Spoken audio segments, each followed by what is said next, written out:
Halo Sobat DHB, balik lagi bersama kita di Bisik-Bisik DHB. Aduh, DHB-nya candu banget deh. Aduh, kita balik lagi bersama Bisik-Bisik DHB. Ada singkatannya di Bisik-Bisik DHB ini Ya, teh. bisik-bisik bukan sembarang bisik-bisik. Betul. Apa sih? tuh? Apa tuh? Bisik-Bisik DHB ini adalah bincang seputar inspirasi dan kesehatan bareng DHB. Aduh, DHB-nya candu sekali. Oke, sebelum lanjut kita perkenalan dulu. Nama gua Jul. Gua Sani. Gua dari program studi The Optometri semester 6. Kalau gue dari S1 Kebidanan semester 6. Sama kita semester 6 ya teh. Jadi buat teman-teman yang buat ngepoin kita bisa cek nanti Instagram kita yang ada di bawah ini. Ayo. Oke, Kang Zul, kita sekarang nggak berdua doang dong. Iya, nggak berdua doang. Karena berdua doang mah hampa. Guys, hampa. Oke, jadi Kang di sini di episode kali ini kita mau ngebahas apa sih? Kita bakal ngebahas tentang peran organisasi untuk mendapatkan beasiswa atau beasiswa tadi salah tipe beasiswa. Jadi aktif berorganisasi bisa membantu dan membukakan pintu teman-teman untuk mendapatkan beasiswa pendidikan. Benar sekali, karena organisasi mahasiswa menawarkan berbagai macam kegiatan yang dapat membantu belajar soft skill seperti kepemimpinan, teamwork atau komunikasi yang baik, dan problem solving. Problem solving itu apa sih teh? Penyelesaian masalah. Oh, penyelesaian masalah. Jadi yang bagi yang punya banyak masalah silakan masuk organisasi. Bukan kayak gitu deh. Bukan gitu konsepnya. Iya. Oke. Bahkan hadiah terbesar adalah kamu bisa mendapatkan beasiswa pendidikan. Betul, menarik banget ya. Betul, tema sangat kita menarik. Sekarang. Oke, Kanzul, menjadi mahasiswa ini kan memang tidak hanya belajar di kelas aja ya. Betul. Dan juga kita bukan hanya sekedar ngerjain tugas yang dikasih sama boring dosen. Banget gak sih, teh? Iya, boring banget gak sih? Jadi kita juga nanti bakalan banyak hal yang bisa diulik, bisa dilakukan untuk mengembangkan diri. Betul. Salah satunya adalah masuk organisasi. Oke, tanpa lama-lama lagi kita langsung saja undang narasumber ke sini. Narasumber kita kali ini gak kalah keren banget karena kita sekarang bakal ditemenin oleh dua mahasiswa dan juga mahasiswi yang sangat berprestasi baik itu non akademik maupun akademiknya. Betul, apalagi di organisasi ini udah malang melintang lah di dunia perorganisasian DHB. Seperti itu. Oke, nggak tunggu lama-lama lagi, kita langsung move to another phases. Oke, ayo Kang Teh, kita masuk. Oke.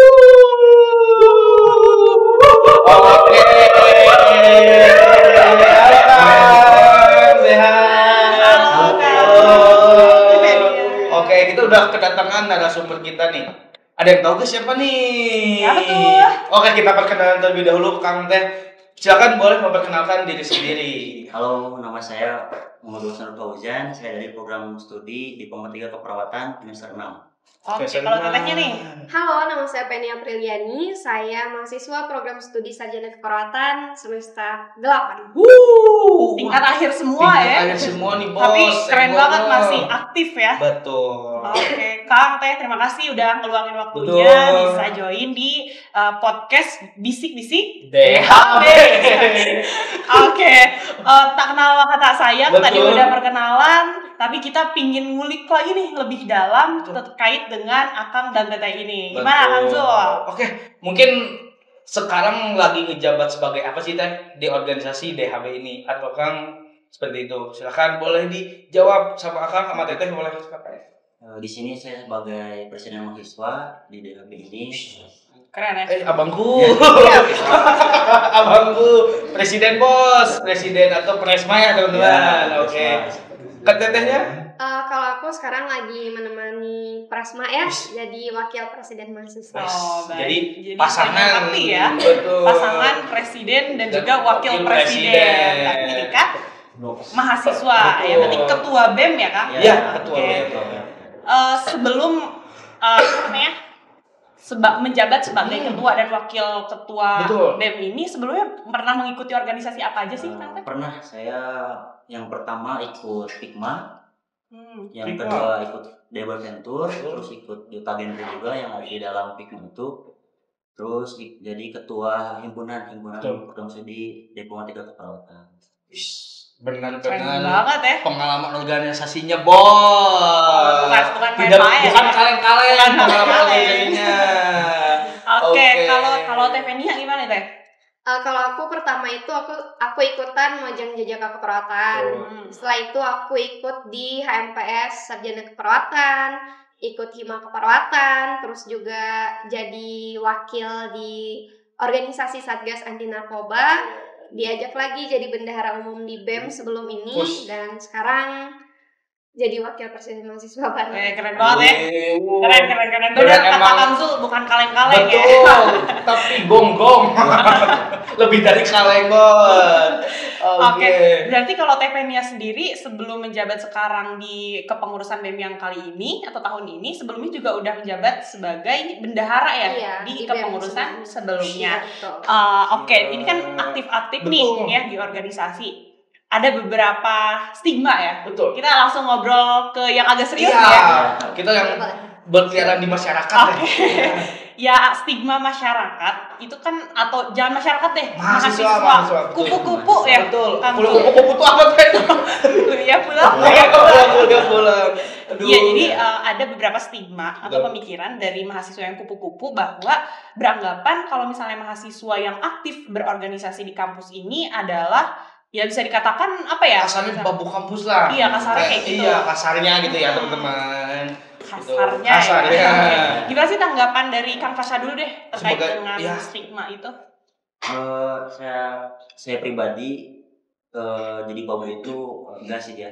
Enggak merasa jadi babu kampus. Betul. Karena dari zaman sekolah juga udah aktif di organisasi kayak sebelumnya kan gitu. Jadi sekarang berorganisasi di kampus jadi udah terbiasa gitu. Udah terbiasa, Nggak ya? merasa dibobukan sama petinggi kampus itu.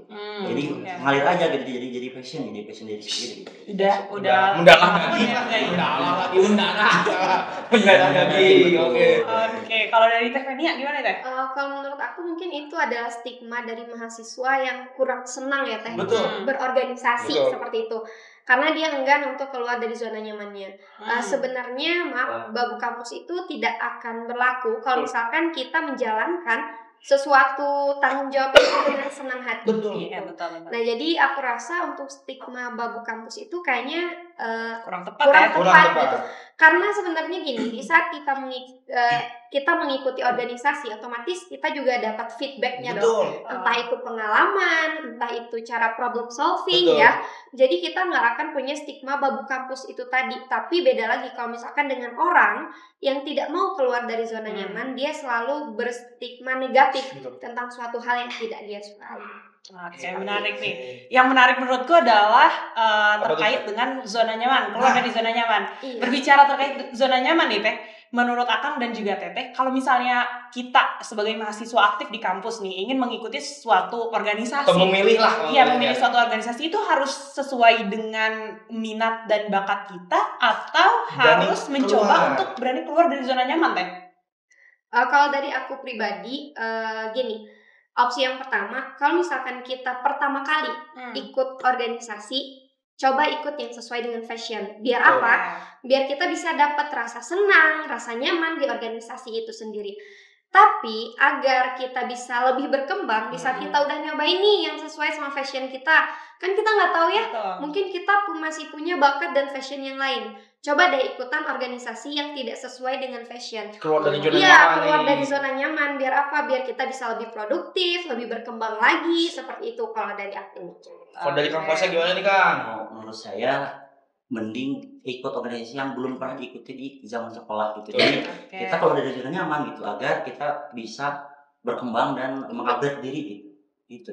Biar terus ke upgrade Iya, ya, jadi jadi- coba keluar dari Iya, zona zona nyamannya nyaman. kita gitu. Kayak ngelatih Keren, soft keren. skill lah, kayak Ya, gitu ya Kang ya. betul. Teh. Betul, betul, Jadi betul. menambah pengalaman, nambah Ya. relasi dari setiap organisasi tersebut. Nah, tadi kan udah ngomongin tentang feedback atau tadi saya dengar tentang feedback dari Teh Fenia. Nah, apa sih feedback yang Teteh dapat atau Akang dapat setelah mengikuti organisasi yang kayak menurut anjir setelah ikut organisasi gua merasa beda nih kayak gini. Apa sih yang dirasain setelah ikut organisasi Teh Kang?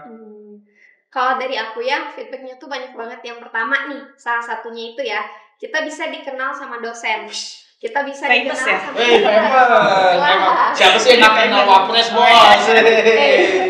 Kita bisa dikenal dosen, bisa dikenal sama petinggi kampus, bisa juga dikenal sama mahasiswa-mahasiswa yang ada di kampus. Itu tuh emang apa sih manfaatnya? Itu tuh namanya relasi, teman-teman. Jadi nanti di saat kita dikenal sama banyak orang, kita gampang nih untuk mendapatkan entah itu pekerjaan atau minta bantuan dan lain-lain. Terus feedbacknya apalagi? Orang-orang yang aktif organisasi, dia cenderung bisa untuk memecahkan suatu masalah. Menurut aku itu yang pertama. Yang kedua, dia juga akan bisa untuk public speaking. Jadi nggak akan yang AE gitu loh kan. Jadi dia emang udah terbiasa, karena kan kalau misalkan organisasi itu kayak rapat, ngobrol gitu kan ya, kayak kita ini. Jadi nanti dia bakal gampang untuk berkomunikasi sama orang lain gitu. Jadi terlatih ya. Iya, betul sekali. Kalau dari Bapak Presma Feedback yang saya dapat setelah berorganisasi itu, jujur saya orangnya pemalu, introvert banget. Saya orangnya waktu sekolah mau BAK juga malu. Harus diantar, ditahan gitu. Oh, ditahan. Harus diantar. Oh, BAK. Sampai beres pelajaran ditahan. Oke. Awas kan jangan ditahan. Semenjak saya ikut organisasi di DHB ini, jadi saya bisa berkomunikasi, bisa bersosialisasi, bisa ngobrol di depan banyak orang gitu. Itu sih feedbacknya luar biasa banget. Kerasa banget ya. Iya, Jadi kerasa pengembangan dirinya juga kerasa Betul, gitu ya. jadi Oke, betul. keren. Nah, di sini kan Kang Fasya sebagai ketua dan juga Teh Pendia ini sebagai Wakil. wakilnya yang mendampingi gitu. Kalau misalnya berbicara terkait dengan gaya kepemimpinan kan banyak banget nih ya teman-teman. Nah, kita ingin tahu juga nih gaya kepemimpinan yang diterapkan oleh Presma dan Wapresma kita di DHB ini kayak gimana sih? Boleh Kang Fasya? Kalau saya pribadi menerapkan gaya kepemimpinan dan demokratis ya, karena kenapa? Di setiap keputusan atau tindakan itu saya harus sesuai dengan keputusan dari anggota saya sendiri gitu. Jangan sampai otoriter lah. Betul. Kasihan gitu. Makanya gitu, kesejahteraan formal juga kan, Betul. di formal dan himpunan kayak gitu sih.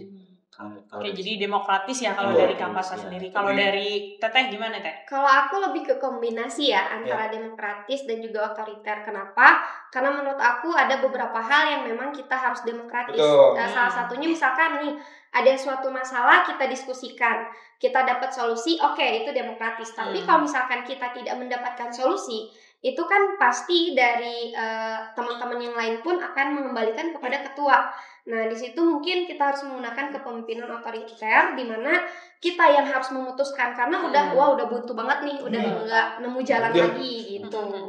Kalau dari aku. Jadi saling melengkapi ya ternyata Presma dan Wapresma pasangan pimpinan lah. Klop ya. Klop banget ya. Buat di pimpinan ya. Buat di pimpinan teman-teman, catat formal. Oke, tadi udah bahas gaya kepemimpinan, feedback. Nah, mungkin kita lebih detail lagi ke dalam si pengurus ini.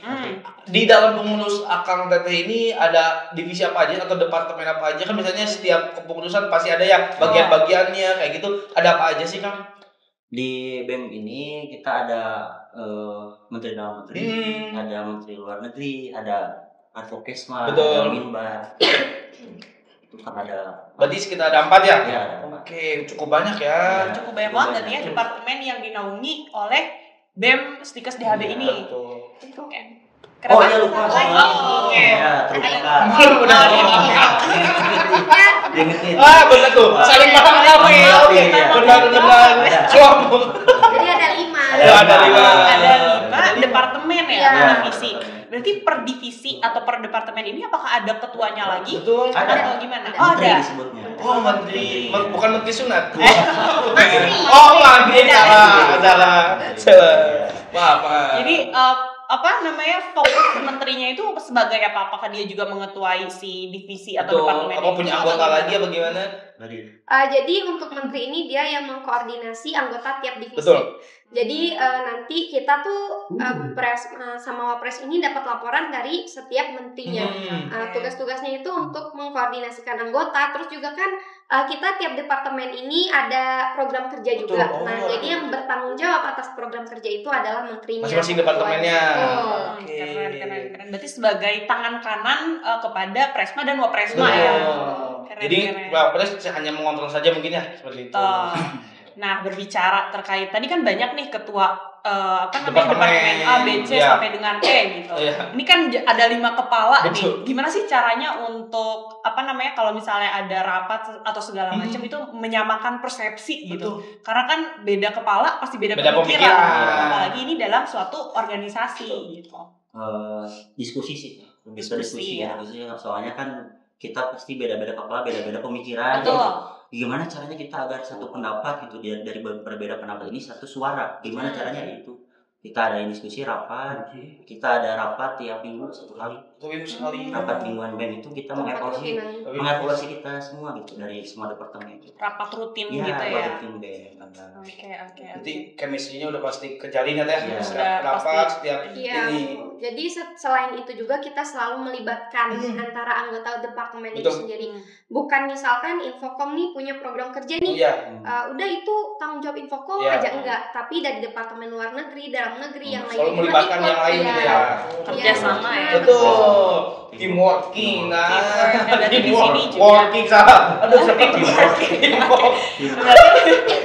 Duh, nggak bisa bahasa Inggris. Feedback lain daripada berorganisasi ini kita meningkatkan skill atau kapasitas kita untuk menjunjung tinggi teamwork ya. Betul. Karena memang nggak bisa kerja sendiri gitu ya. Tetap butuh bantuan orang lain. Kerja keras mah kalah sama kerja cerdas. Catat. Berarti kuncinya supaya satu frekuensi itu adalah komunikasi. Komunikasi yang baik. Jalin komunikasi yang baik. Tapi ada nih kayak aku komunikasi yang baik, tapi aku saling treatment. Aduh. Ini beda. Beda. Salah. Salah, beda. Oke. Kalau misalnya kita move ke pertanyaan selanjutnya ya. Kita tadi udah bahas tuntas nih terkait dengan organisasi yang diikuti oleh Akang Teteh sebelumnya sampai sekarang, tapi udah tingkat akhir berarti ya. Tevenia udah semester 8. Kang Fasa juga udah semester 6 ya karena jenjang diploma. Semester tua ya. Udah semester 2. Pertanyaannya adalah kenapa masih semangat berorganisasi? Motivasinya apa sih Teh? Iya, sampai apa mau sih? ikut tetap organisasi yang ibarat yang teman-teman lain udah fokus tugas akhir, tapi Akang Teteh masih mau ngurusin organisasi. Biasanya apa sih motivasinya? Kalau dari aku sih mungkin banyak ya yang nggak tahu dan kurang tahu. Dari awal aku ikut Mojang Jajaka itu, aku selalu dapat potongan uang semester. Upsi. Ya, nah ini yang kasih bocoran ya teman-teman. Karena kan kita juga harus realistis ya, kita juga harus realistis.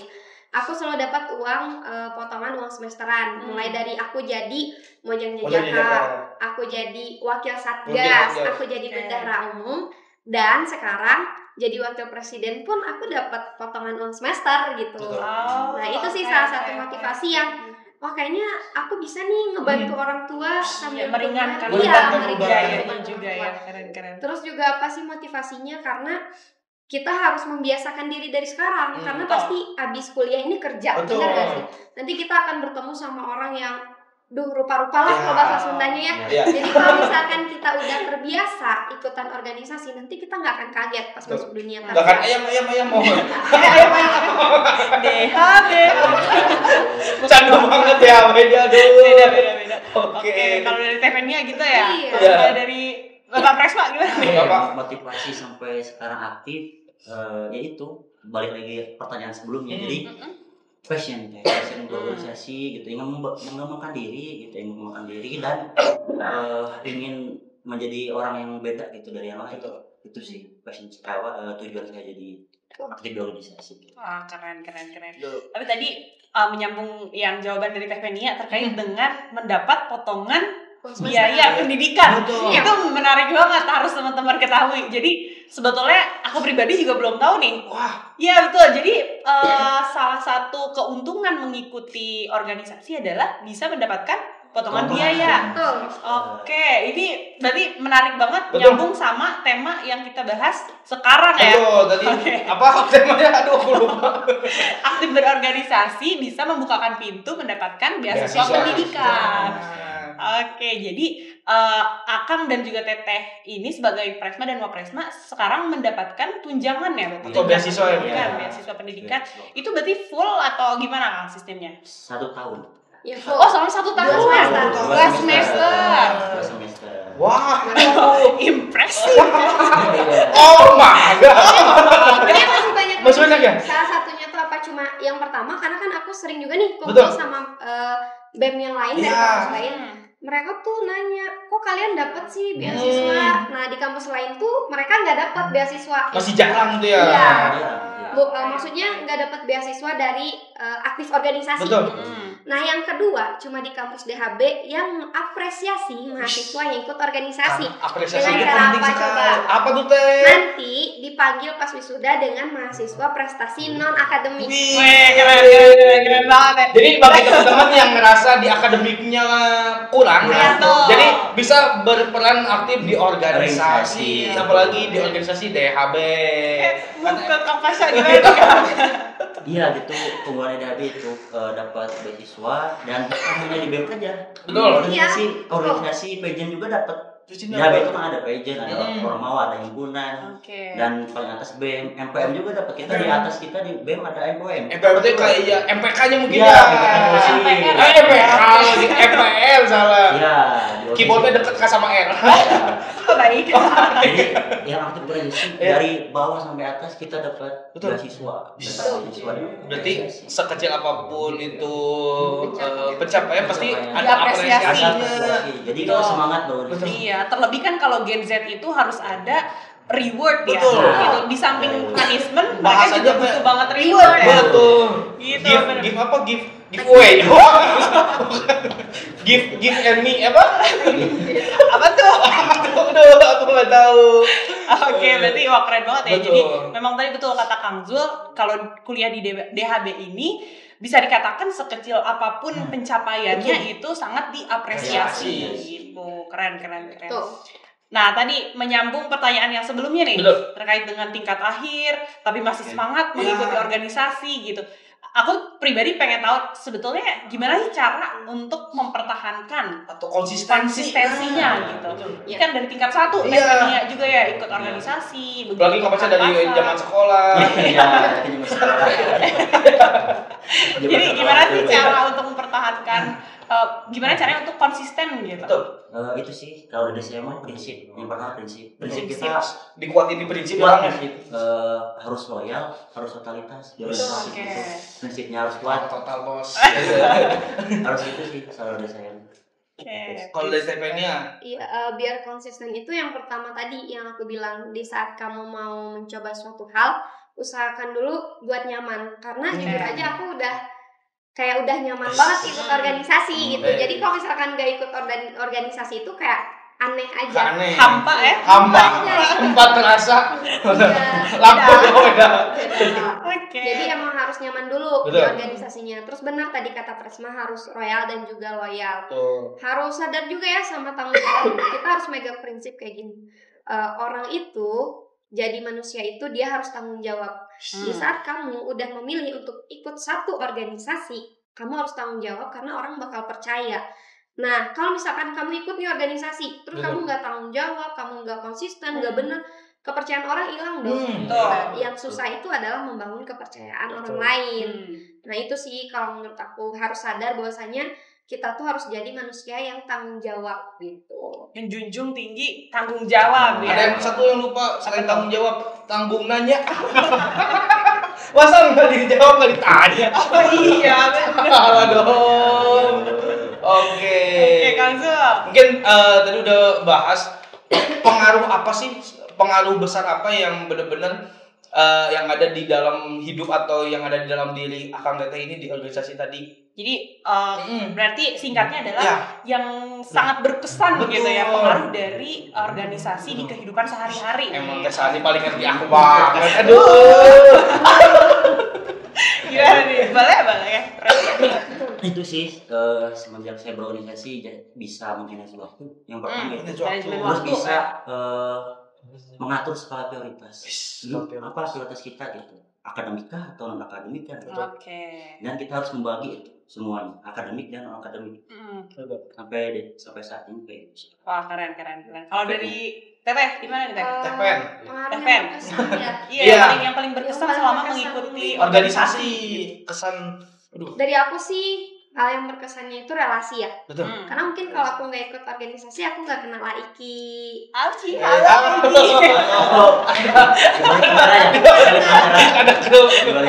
Aku nggak kenal Zul, nggak kenal Kang Pasha, Teh Sani, ya.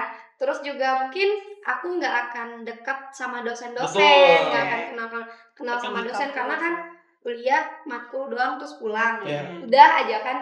Nah, kalau menurut aku sih relasi. Terus dari relasi itu juga kayak aku, nah sekarang lagi skripsian nih, karena aku orangnya aktif organisasi, otomatis punya dong kakak-kakak tingkat. Aku kemarin skripsian dibantuin. Wah, keren. Enak banget gitu.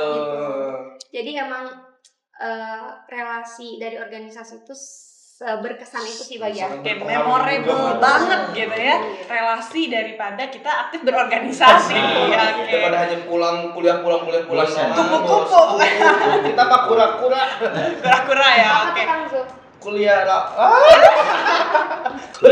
Oke. Tadi menarik nih dari Kang Fasa adalah bisa memaksimalkan untuk manajemen waktu. Betul.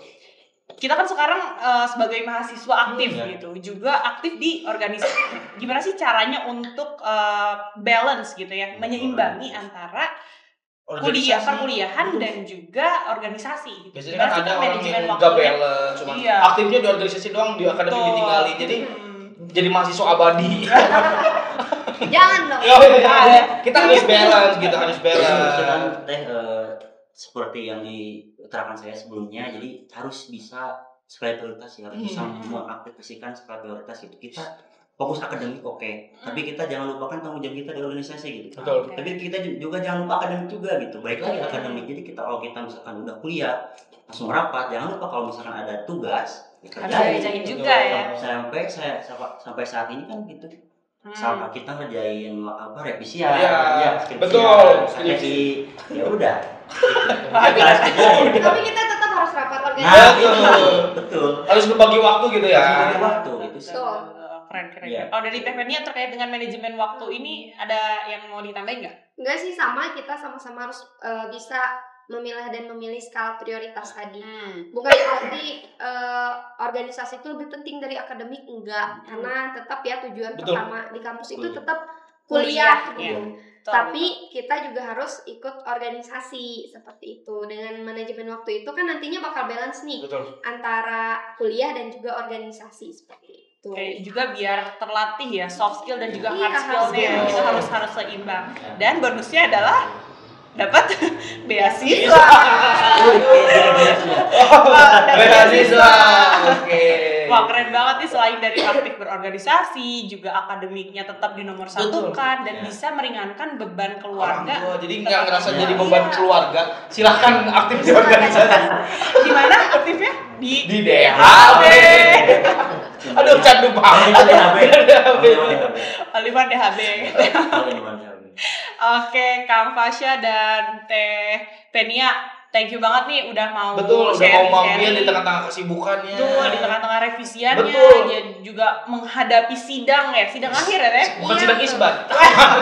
Masih tahun depan ya, Pak? Masih tahun depan. Udah sidang isbat lagi. Jadi semoga lancar. Amin. Proses sekarang menyusun laporan akhirnya, baik itu skripsi maupun KTI, studi kasus ya.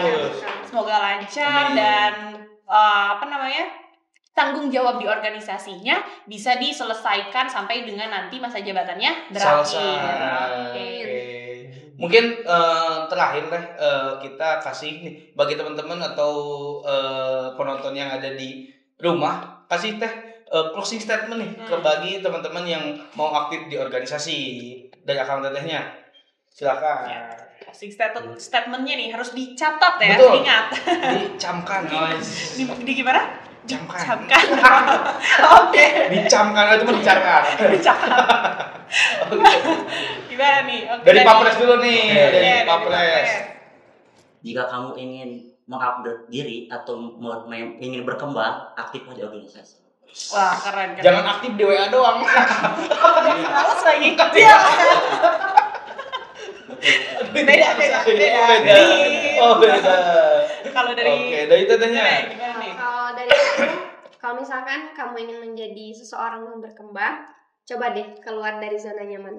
Nanti kamu tenggelam loh kalau lama-lama di Oh, your zone, comfort zone katanya kalau dari Apa comfort? Kok bisa bahasa Inggris? Keluar dari zona nyaman. Zona nyaman. Apa ini? Oh ya, enak juga teh. Oke, thank you banget nih. Sangat insightful ya sharing kita di podcast dengan episode yang hari ini membahas terkait dengan aktif berorganisasi bisa membukakan pintu untuk mendapatkan beasiswa. Oke, Kang Zul. See you on the next video. Belum pantun udah. Oke, mungkin di episode kali ini kita bakal akhir aja sampai di sini. Jangan lupa follow dan subscribe buat di channel YouTube Gen Band. Oke, see you on the next video. Dadah.